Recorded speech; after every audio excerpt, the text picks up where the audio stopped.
Hey everyone, my name is Aaron and this is Dad.0. So about a month ago, I reviewed the 8-inch tablet from a company called Vastking. The Vastking SA8 was a small, portable tablet with some decent specs and a very budget-friendly price. And if you're interested in seeing that review, I'll put a link to it in the top right corner of the screen. Vastking reached out to me again and asked if I would review their new tablet, the Kingpad K10 Pro, that is getting released later this month. This is a bigger 10-inch tablet with a lot more features and accessories aimed at those that want to be productive on their tablet, or at least those that want to work and play on their tablet. And it comes in at a very affordable $229 US.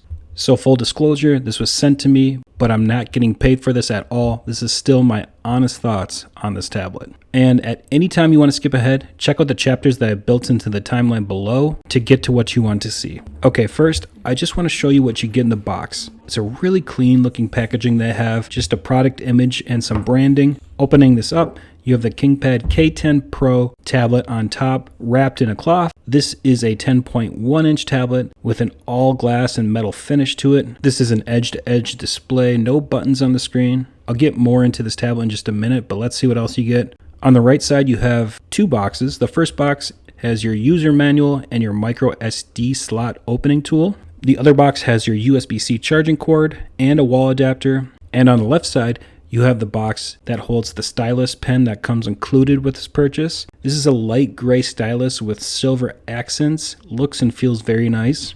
Underneath, you have the included keyboard/cover. This also feels very nice. It has that dark gray, soft touch material, similar to like the Magic Keyboard for the iPad Pros. And it has this silver hinge that sticks out the back. And it has cutouts for the camera. There's a hard shell case on the inside with pins so you can connect the tablet to the keyboard. I'll show you how to do that in just a minute. This keyboard also has a trackpad and a stylus holder. Alright, next, let's just cover the specs and the features of this tablet. Again, this is a 10.1-inch Full HD 1920 by 1200 IPS display, has 224 pixels per inch, has a 1.6 gigahertz octa-core processor. It runs Android 10, 4 gigs of RAM, 64 gigs of SSD storage, which can be expanded up to 516 gigs using that micro SD slot. Has a 6,000 milliamp hour battery, and they quote 12 hours of normal use or 20 hours in standby mode. It has facial recognition,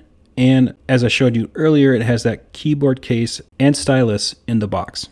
So taking a look at the design of this tablet, first we'll look at the display. This 10.1-inch display has a 16 by 10 aspect ratio, which is great for watching videos. Again, full HD IPS panel. It is a 60 Hz refresh rate, not a 120 Hz refresh rate like you see on the iPad Pros. 224 pixels per inch means you're getting a good, not great display. You're not going to get the vivid colors or contrast of a high-res OLED panel, but this is still a good panel in my opinion. Videos look good, text is clear, and the screen gets decently bright, but definitely not the brightest one out there. The bezels around the screen are a little bit thicker than some of the more premium or pro tablets out there, but not annoyingly so. It has a 77% screen to body ratio. The screen isn't laminated, so there is a small air gap, kind of like the iPads have. The sides and back have an all metal finish, which feels like it's probably aluminum. It has a dark gray color to it, which I believe they're calling ash. And I did say ash, A-S-H, so don't get funny with that. Just the single logo on the back. Overall, has a really nice look to it.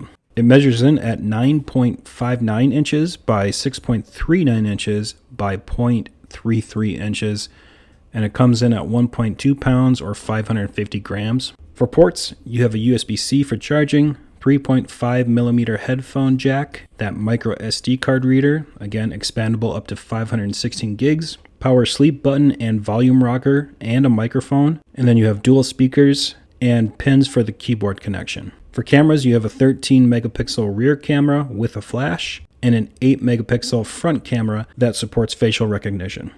Taking a look at the keyboard case, the keys have a nice travel to them. No backlighting on this, which is kind of a bummer. And obviously with this being a 10.1-inch tablet, it's not going to be a full-size keyboard. Some of the side buttons are definitely slimmed down to make room for the keyboard. There are function keys for the tablet and a home button right on the keyboard, which are very nice shortcuts to have.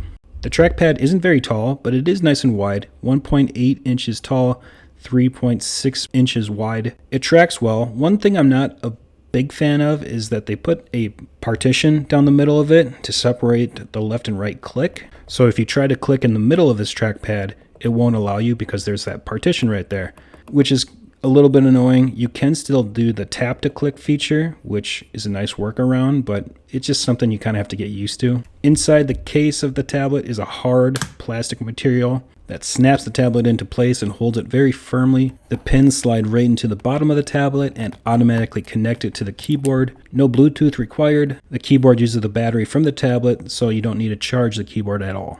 In order to prop this up, you fold down the back cover into the angle that you want the tablet to be in. The hinge that it uses is actually really nice. It's very sturdy and smooth to operate, and it holds the tablet in nearly any position that you could want. You can also flip the keyboard to the back and prop the hinge on the keyboard to set this up to watch videos and to just get the keys out of the way. For the stylus that comes with it, it actually has a really nice metal build to it. It runs on a single AAA battery, and it works quite well.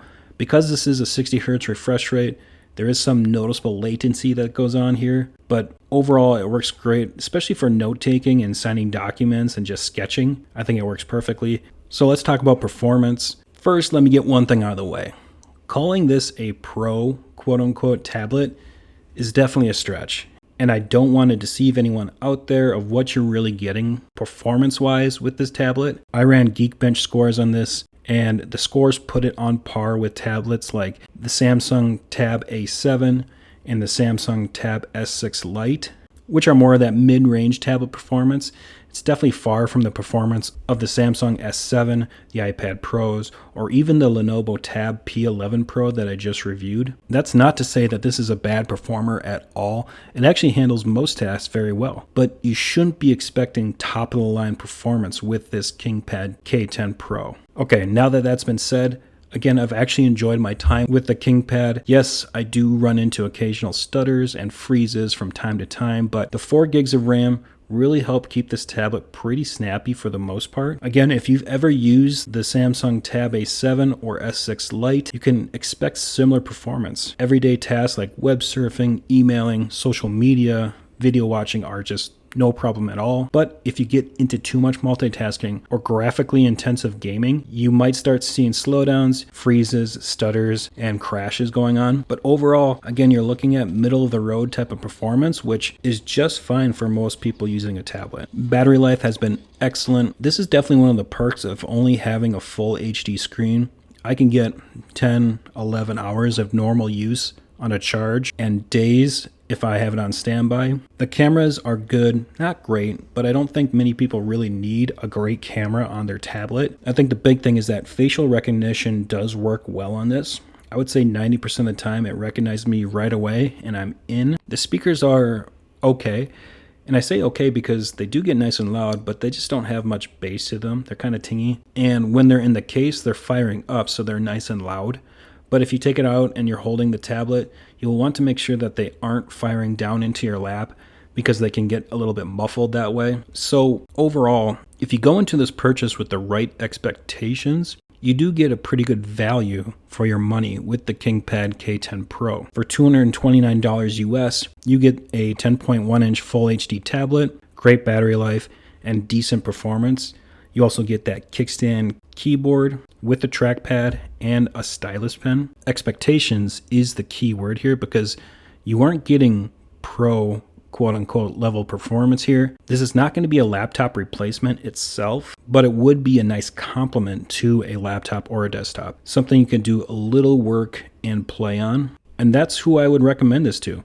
People looking for a complement to their laptop or desktop for light tasks after work or on the go, but also want to do a bit of gaming, video watching, web browsing, and those type of tasks. So like I said, this comes out later this month, and I'll update the description with a link when it is released so you can check out more details and reviews. All right, guys, I'm going to wrap this up.